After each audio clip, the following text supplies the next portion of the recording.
Namami Shankaracharya Gurupada Saroruham Yasya Prasadam Maudhopi Sarvagyamaham Sadabhamam Kamakshi Karunarupam Kamakoti Jagadgurum Chirmurtin Kalajetsite Shankaracharya Apyayam Bhaktagiri Sambhuta Shankararnava Kamini Purata Bhuvanam Punya Shri Guru Saritapaga Veda Vedanta Samradya Dharma Kamartha Mokshatam Vidyaranyam Nubah Punyam Jovidyaranyam Athinatu Sadashiva Shri Brahmendra Dhita Swapada Padukan धीरान परश्वेन्द्रार्यान ध्यायामि सततं हृदि देवे देहे च देशे च नित्यारोग्य सुखप्रदं भूत Palmer सेव्यन्तं Shri जयेन्द्रं नमाम्यहं Namami शंकरान्वाख्य Vijayendra Saraswati Shri गुरुं शिष्टमार्गानुनेतारं सन्नतिप्रदं सत्यनारायण क्षेत्रात् सत्यव्रतम् उपागतम् आश्रये कामकोटीशं सत्यश्री चंद्रशेखरं सदाशिव समारंभां शंकराचार्य मध्यमाम् अस्मदाचार्य पर्यन्तां वन्दे गुरुपरम्पराम्.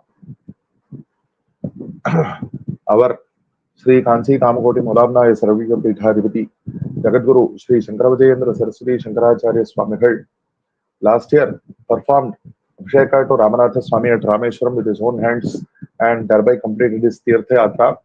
And starting from that auspicious occasion with the prarthana of doing Anusandhana of the original Shankara Vijaya text, we are doing this prayatra by the name of Shri Shankara Bhagavatpāda rādhanā Upanya. And in this 30, we are right now examining the Anandagiriya Shankara Vijaya, composed by one Anandagiri, a direct disciple of Shri Bhagavatpāda. And in this 32nd part of this series, we are about to examine starting from the 47th prakarana of this text. So in the previous prakarana, Bhagavatpāda had discussed with the Kshapanaka, a person who proposed that Kala, time, is the supreme, and by knowing Kala one can attain moksha. And Bhagavatpāda clarified to him that this is not correct and that Advaita Vidya is necessary for attaining moksha. And now this prakarana speaks about the Pitrumata, and as we know in our tradition, the tradition says that we have to, among the duties of a grihastha, to do offerings to the Pitra Devatas and to the other Devas, and to take care of atithis and so on. All these matas are there. All these duties of the grihastha are there. So in that, as far as the Devas are concerned, lots of various kinds of Devas were mentioned in the previous prakaranas. And right now in this prakarana, those people who considered that Pitru Upasana is the greatest sadhana for attaining moksha, the discussion with them is detailed here. Tataha Pitrupasakaha Satya Sharma Kritavarmadayaha, and there is a Patha Bheda called Krita Sharmadayaha Samagatya Paramagurunatva Idamuchuhu Swaminna Asmanmatam Savadhanena Srunu Pitrupasanamevan Yatam Kartavyam Te Pitaraha Agrishvatadayaha Chandramandalopari Swarge Nityamuktaha. So by name Satya Sharma, Krita Varma or Krita Sharma and others, they come to Bhagavatpāda and they do Namaskara and they say it is important to do Pitra Upasana without fail. So listen to our mata.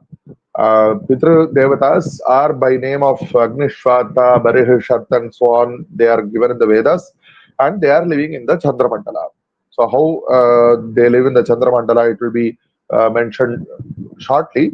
So he says that Prativarsham Akila Pitra Dineshu Tadupasanameva Aspabhira Adharat Kartam. So in all the Pitra Upasana, the days which are suitable, auspicious for doing Upasana of the Pitra Devatas, in all those days we have done Upasana of them, and because there is the Smriti Vakya Shraddhakrit Satyavadicha Grihasthopi Vimuchate iti Moksha Hetutva Smaranacha. So it is not that the word Grihasthopi means that not only sannyasis but even Grihasthas can attain moksha. So here, what kind of Grihasthas? Those who are performing Shraddhas, that is the Pitra Upasana, and those who are along with that, they should be following truth in their speech. So this is given as a moksha sadhana in the Smriti. So because of this, we can understand that Pitru Upasana is a moksha karana. And now he describes how that how those Pitrus are living there in the Pitraloka, and how their Upasana, the timing of their Upasana is clarified here. So we have, we know day and night, an entire one full day, the sense of day and night in our normal human mana, manushya mana, as far as in our standard, as per our standard, one full day means one daytime and one night time. And of course, there is the Pitrumana and the Devamana also. And in Devamana, an entire year of the Manushya Mana, as far as humans are concerned, whatever is 1 year, that is considered to be a single ahoratra or a complete full day in the Devamana. As far as the Pitrumana is concerned, the Chandramana Masa, is considered to be considered in two ways, Amavasya to Amavasya or Purnima to Purnima. And he says that Chandramasasya Dina Rupatvad Madhyanham Amavasya Bhavati. So here he is describing which points in the Chandramana Masa are corresponding to which parts of the day. So he says that the entire Chandramasa, it is considered to be 1 day, and the time of Amavasya is the Madhyanha. So by examining the descriptions given in this passage, we can understand that the Pitra Devatas are on the far side of the moon. They are considered to be on the far side of the moon, which is not directly visible to us. So we can understand that on Amavasya day, because the moon is between ourselves and the sun, the far side of the moon is facing the sun directly. So that is midday for them, right? And obviously, because of this, the direct opposite point, the Ardharatri point, that point is called that will mean that the sun is on one side and the earth is in the middle, and the moon is on the other side, which means that the far side of the moon is facing away from the sun. So it is directly pointing away from the sun. It means that that is midnight as far as the Pitras are concerned. And we think about it, when the moon, he comes from Purnima, slowly rotates, and he comes 1/4 of the entire circle towards coming towards the sun, so that there is now a 90-degree angle between the sun, the earth, and the moon. So it means that the far side of the moon is now pointing, which is always pointing away from the earth, it is perpendicular to the sun, such that the sun would be seen to be rising at that point of the moon. So that is the Krishna Paksha, because it is after Purnima and going towards Amavasya, the Krishna Paksha Ashtami, that will be Suryodaya for them. And obviously, on the other side of this, we consider the point from that Amavasya going towards Purnima. At that point, that halfway in the quarter circle after Amavasya or before Purnima, that would mean that the far side of the moon is pointing this way, and when the sun would be setting for them. So it is Shukla Paksha Ashtamyam Astamayaha. So this is the correspondence of the lunar month, the Chandra Masa, to the Pitralokas, what is considered to be the start of the day and the mid of the day and the end of the day, and the mid of the night, as far as the Pitras are concerned. So, Tasmat Sarvepi Grihasthaha Shraddha Karma Amayam Kurvanti. So, because of this, we consider that Amavasya, see, we take food in the midday. So, likewise, if the Pitras have to take food in their midday, it would mean that their midday is Amavasya on the earth. So, that is why Amavasya is considered to be most auspicious for performing Shraddha. So, we have that there is a Shraddha, and right now, at least it should be performed in the Tarpana form. So that has to be there. That has to be performed on that particular time. There is a reason for that particular time to be chosen for the Upasana of the Pitra Devatas. So through that, Tat Tripti Dvara Mukti. So through this Upasana, one can attain moksha as mentioned in the Smriti Vakya earlier. So once this Upasaka says this, Paramaguru Patati, Bhoho, Satya Sharma Kritavarmadeha, Shunudbham, Bhavanmatavanarham, Kutaha Pramana Bhava, oh, you Satya Sharma, Kritavarma and others, please listen. Your mata is not acceptable. How come? Because there is no sufficient pramana, no sufficient basis. Shraddha karma kurvita iti vachanameva pramanam. Iti yadi uchyeta, tarhi tena karmana muktiriti kathamuktam. Yes, we have that smriti vakya which says that one should definitely perform shraddha karma. But how do we say that through that karma moksha will be obtained? That is not acceptable. That is not, there is no pramana for that. Because the Upanishad specifically says, na karmana na prajaya iti nishedha darshanat. So it clearly says that karmanusthana cannot be directly a sadhana for moksha, whether it is pitrakarma or devakarma. What Brahma, further the other Veda Vakya, the Upanishad Vakya says, Brahma vidapnoti, only by knowing that, realizing that Brahma vastu, that one can attain the Parama Purushartha. So have you not examined those Vakyas? This is what Acharya asked. And further, even in the Pitrakarmas, there is the Sukta called Abhishramana. There are the Vedic passages which are meant to be chanted during the Shraddha, so that the Bhoktas who are eating the food during the Shraddha, they should listen to all those Veda passages. And among those Abhishramana mantras, there is one mantra which speaks of the state that is beyond creation, Nasadasi, Nosadasi.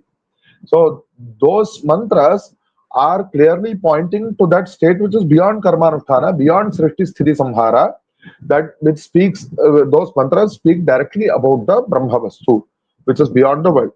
Deva vicharayadham karmanga sukteneva karma nivrittir bhavati vitru suktaram brahmavaratva. So even these suktas which are part of the karmanusthana, they themselves indicate that karmanushtanas have to be discarded at some point, not immediately, but at some point. So all these Pitra Suktas, whatever is considered to be Pitra Suktas, they consider Brahmavastu to be the supreme.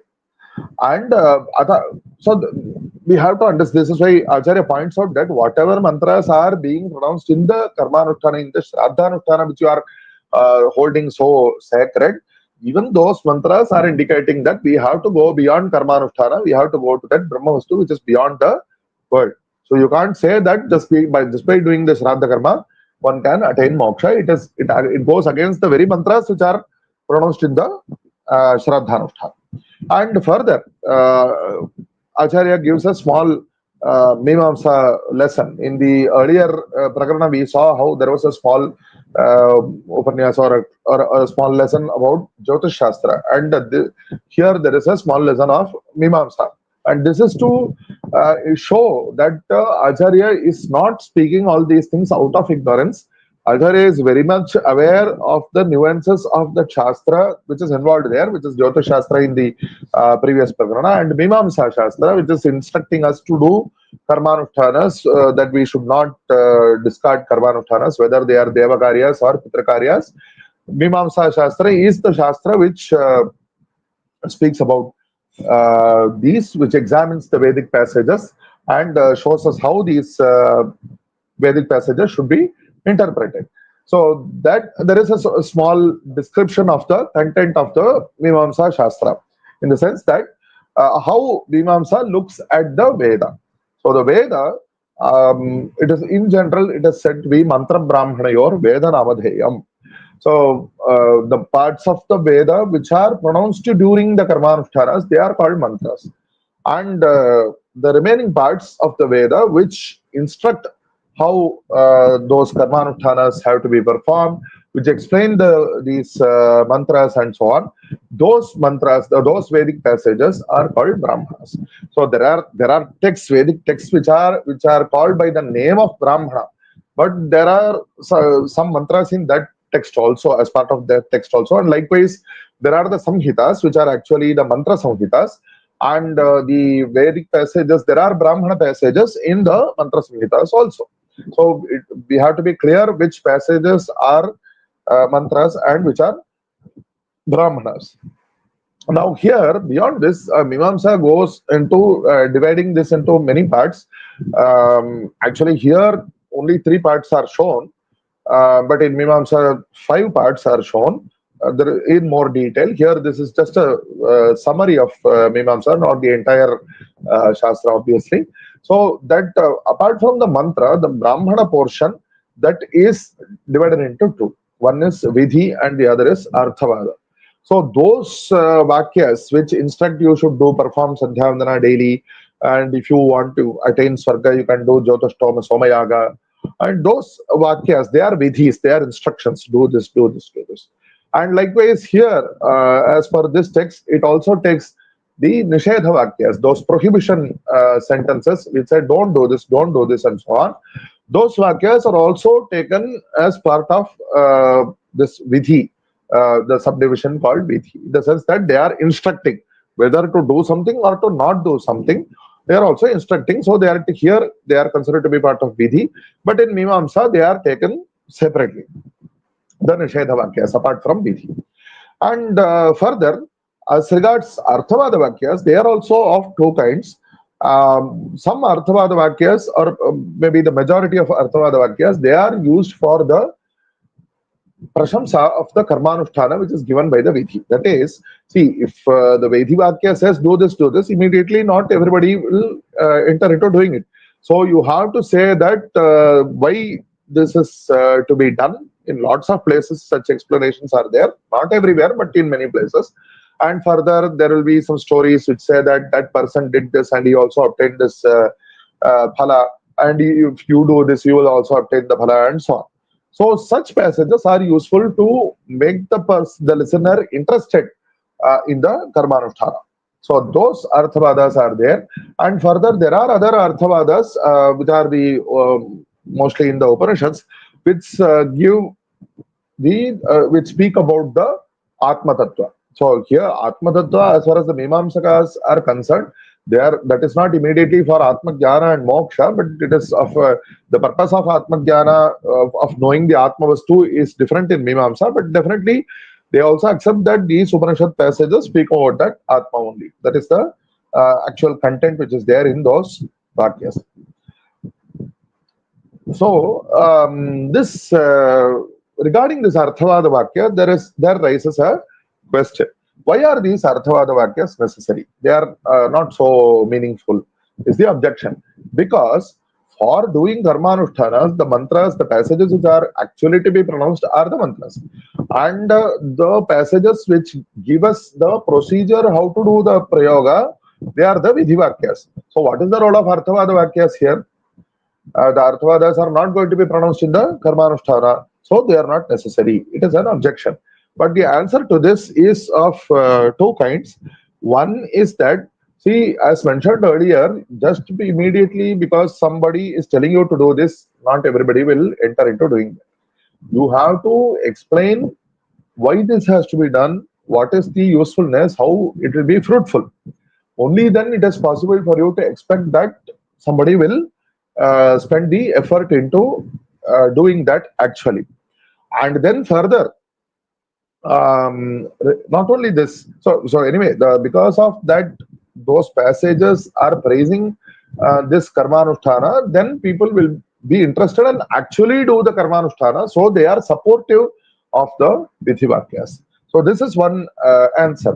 Another answer is that there are some Karmanusthana, some yajnas, where they are called pariplavas, and there some such rare anushtanas are there in which all Veda parts are to be chanted, whether they are vidhis or arthavadas or mantras. So in those parts, they also give you an opportunity for those arthavada parts to be actually chanted in the anushtana also as part of that parayana.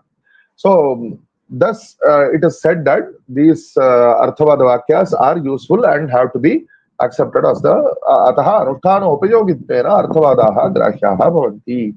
So they are useful for karmanusthana in this way, therefore they also have to be accepted as part of the Vedas.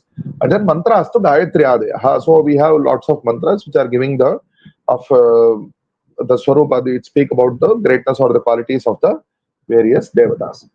And so we have to say that yasmin karmani yo mantro vidhidarshitah sa tasminneva sada angikartavya ityarthe paryavasite.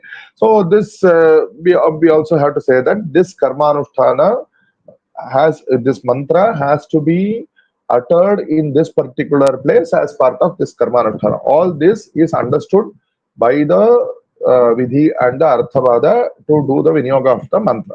So all these parts of the Veda are together, joining together to teach us, but teach us, tell us how to do the karmanusthana.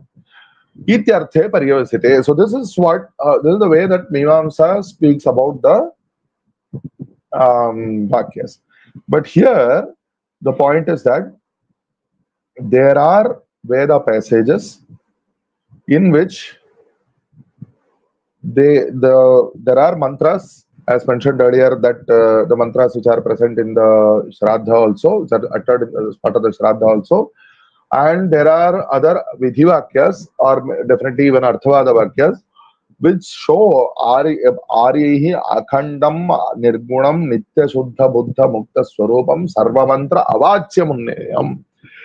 So there are, from those passages we have to understand that there is a vastu which is beyond the world, as mentioned earlier in the case of the Nasadiya Sukta. So that vastu which is beyond the three qualities, Sattva, Rajas, Tamo gunas, and that is always pure and of the nature of knowledge, and which is devoid of all shackles. So that passage, those passages are, they indicate that Brahma Vastu which is beyond the mantras, which is beyond all the arthavadas. Those passages, they cannot be, when you say that it is beyond them, you cannot say that those passages directly speak about it. But they indicate that such a Vastu exists. And furthermore, those karma, there are some karmanushthanas which are, we can even say that there are some Vidhi Vakyas which tell us to do Shravana, Manana and Nididhyasana. Shravana is to listen to those Veda Vakyas which speak about that Paramatma Vastu, and Manana is to mentally examine those Veda Vakyas which are about that Paramatma Vastu. And then when by Manana one understands those Vakyas well, then one should do Nididhyasana, one should do that Anusandhana, Dhyana, to internalize that and to attain oneness with that Paramatma Vastu. So this is the process of Shravana, Manana, Nididhyasana. Through that one can attain that Anubhuti, that Jnana, and from that Jnana one attains Moksha. So, and those actually, rather than saying directly attain Jnana, those Shravana, Manana, Nididhyasanas are useful for destroying that illusion which is covering that Maya, which is stopping us from realizing our own true self. So once that is removed, then the Jnana shines forth by itself, and that will lead to moksha. So those Veda Vakyas are there. They are also Pramana Bhutas, and they are pointing to that Vastu only.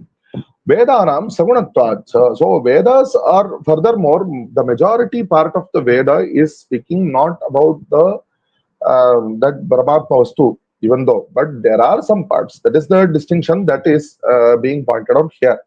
The majority part of the Veda is about Saguna Vastu. Saguna Vastu in the sense that it talks about all these worldly things which we are experiencing in our day-to-day life. Majority part of the Veda. But some passages are there which are speaking beyond that. So that is why Bhagavan says in the Gita, Traigunya Vishaya Vedaha. So Ato Mumukshada Nistraigunyana Bhavitavyam. So we have to go beyond that Traigunya, Nistraigunya Bhavarjuna, that Sattva Tamo we have to go beyond that. So that is the Upadesha of the Shruti Smritis as per the Mimamsa Shastra. Tasmat Bhavantopi Vitradidharanena Pitrakarma Pravancha Vritting Gata Aneka Janmarjita. So since you have been doing all these Karmanushtanas, which is good, you have been wearing the Pavitras and whatever is the proper procedure to do, you have been doing this Pitru Upasana, that is good. But the thing is that you should not, it is not correct to say that this is enough to give moksha. So you have to go beyond that. Sadguru Mukhonmishan Mahavakya Shravanadira Mukta Bhavata. As mentioned earlier, you have to listen to the Mahavakyas coming from the Sadguru, and you have to do Shravana, Manana and Nididhyasana. and nanya panthaha vidyate. So there is no other way, only through that jnana one can understand that Paramatma Vastu and attain moksha. Ityupadeshtaste paramagurum natva tadupadesha balat kritarthaha bhavan. So through the upadesha of that Bhagavatpāda, they became kritarthas. Anandagiri kirtau prakaranam sattachatvarimsham. That's in the 47th prakarana. And in the next prakarana, the 48th prakarana, this is a quite small one. This speaks about two matas. One is Shesha Mata and Garuda Mata. So we know about Adi Shesha, who is the who serves as the bed of Mahavishnu, and Garuda, who serves as his Vahana. So the Upasakas of those two Devatas. So this is an ancillary to the Vaishnava Mata, which was presented much earlier. ततः शेषोपासकाः गरुडोपासकाश्च शङ्खपाद कुब्जलीढादयः समागत्य स्वामिनम् इदम् ऊचुः. So they come to Acharya and they speak to him. Bho Guru asmadiyam matadvayam ativichitram shruno. So our two matas are very special. Listen to it. Sheshakila Bhubharta. Adi Shesha is the one who is carrying this earth on his heads. And Bhagavato Narayanasya Talparupena Antaranga Bhakta Kila. So if he is serving as the bed of Bhagavan Sriman Narayana, then it obviously means that he is the Antaranga devotee, the very innate devotee of that Bhagavan. Tasmat Dakarita Phanadharanamatena Muktavayam. So what he is extrapolating is that by wearing the Phana, the symbol, either we can consider it to be as a marking which resembles a snake's, which is the hood of a snake, or by wearing some vastu which resembles that. As we have seen in the much earlier Shaiva and Vaishnava matas, they used to say that by wearing these symbols or these vastus itself, one can attain moksha. Likewise, he is saying about the Adishesha. So this is one mata. And Garuda Kila. Sarvaloka Kukshipradesham Bhagavantam Swapari Aropya Sancharati Tutkarshena. So, as was said for Adishesha earlier, see Bhagavan Sriman Narayana, he has all the worlds within his stomach, it is said to be. And that such Sriman Narayana is reclining on Adishesha. And likewise, he is traveling on Garuda, using Garuda as a Vahana. So if Garuda is able to, both of these are able to carry that Bhagavan within whom all the worlds exist. Tadupasaka ashta nitya muktaha vayam bhagavat bhakta agraganyaha. So by doing this upasana of these two, we are always qualified to attain moksha, and we are among the greatest of the devotees of Bhagavan. Iti prapte chaivam purvapakshe paramaguru pathati. From this purvapaksha, Acharya replies, Bho Shankhapada Kubjalidha. Oh, how come you are saying this? Narayanasya Dalpa Vahana Upasayana Muktihi Ityuktam Tad Atyanta Durgrahyam. You are saying that by doing the upasana of the bed and of the Vahana, the vehicle of Narayana, you can attain moksha. If you consider that the claim to greatness of Garuda or Adishesha is their relationship to Narayana, then Tarhi Narayana Upasana Meva Gurutam. So why don't you directly do upasana of that Narayana? Why do you have to come to these two? Tasya sarvatmakatvat brahmamshatvacha. So that Sriman Narayana is considered to be Paramatma, and he is, as per Shastra, Shiva, Vishnu, and Ambika, and so on. Some Swarupas are considered to be direct forms of Paramatma Vastu. So but you can do upasana of those forms directly. Paramparaya chitta shuddhanantaram paramaguroopadishta margena muktau bhavatam. So after by doing this upasana, you will attain chitta shuddhi, and by the upadesha of the Paramaguru, you will attain moksha. So in this case, ityeva mukta utau Srimad Acharyam natva. So this is the path towards moksha, is what Bhagavatpāda tells them. So you do this upasana, which is okay, but you have to do upasana of Sriman Narayana, which will lead you to Chitta Shuddhi, and that will lead you to moksha, jnana, and through that to moksha. So doing upasana of Adishesha or of Garuda is not directly a sadhana for moksha prapti. Ityeva muktautau Srimad Acharyannatva Shuddha Advaita Vidyasritau Shishyo Babhuvatahu. So by the Upadesha of Srimad Acharya, The two of them, they accepted the Shuddha Advaita Vidya and became disciples of the Bhagavatpāda. Ityaranta Anandagiri Prakaranam Ashtatutvarimsham. Thus ends this Prakarana. So the further discussion, let us examine in a further session by the Anugraha Bhagavatpāda. Sarvavyapaka Chaitanya Rupena Javi Tirthari Seva Shankaracharyo Guru Mukti Pradasatam Hara Hara Shankara Jaya Jaya Shankara.